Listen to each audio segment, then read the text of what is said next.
Nalagdaan na ang makasaysayang Comprehensive Economic Partnership Agreement o CEPA sa pagitan ng Pilipinas at ng United Arab Emirates. Sinaksehan ito ni Pangulong Ferdinand Marcos Jr. at ng Presidente ng UAE na si His Highness Sheikh Mohammed bin Zayed Al Nahyan sa sidelines ng Abu Dhabi Sustainability Week. Ang CEPA ang kauna-unahang Free Trade Pact o kasunduan ng Pilipinas sa isang bansa sa gitnang silangan. Ilan sa mga layunin nito ang pagpapababa ng mga taripa o yung mga buwis sa mga imported na produkto, palawakin pa ang mga access sa merkado para sa iba-ibang produkto at serbisyo, higit sa lahat, magbigay daan para sa mga karagdagang oportunidad sa mga Filipino professionals at service providers sa United Arab Emirates. Ang pinaka-implikasyonan para sa atin mga kababayan, yung taripa ng mga ini-export natin dito sa UAE, karamihan diyan magiging zero tariff na, no? Maraming mga export items natin, around I think 94-95% of our exports, mostly agricultural products coming to the UAE, magsi-zero tariff na, no? Dagdag pa ni Gomez, mas lalong palalawakin pa ng CEPA ang oportunidad para sa mga kababayan sa Pilipinas. An example would be professionals, no? Filipino professionals can come here and set up their practice, no? Yung mga abogado, doktor na gusto mag-practice dito, covered sila nung CEPA. So yun yung maganda dito sa CEPA natin. Goods and services, free trade sa goods and services.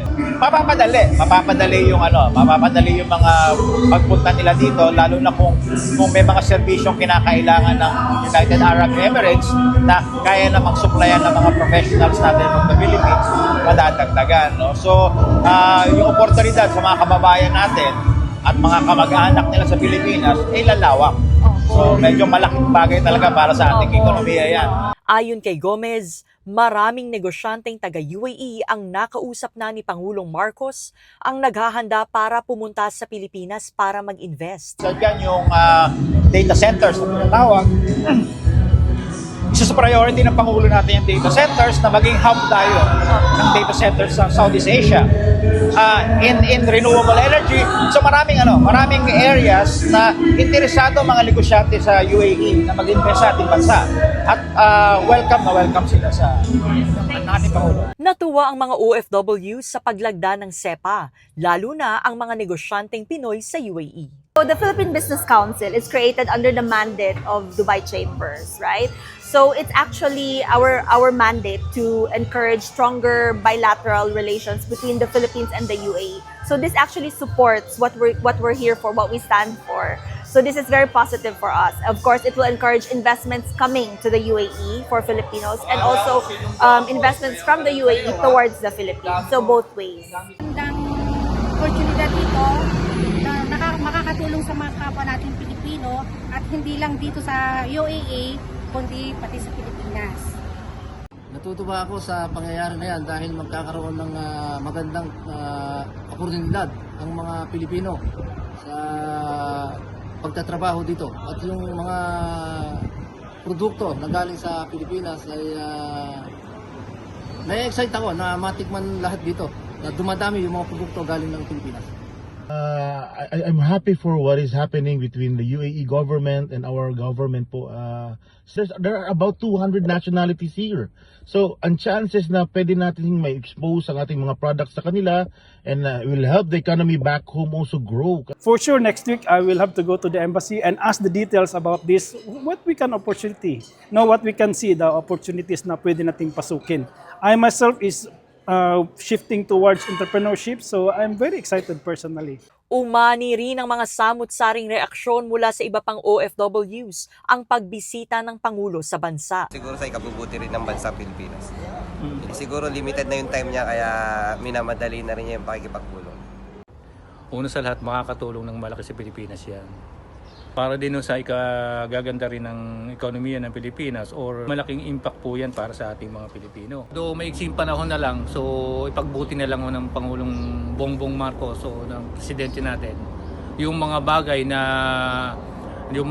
na ikapupuno o ikagaganda pa ng pangalan niya.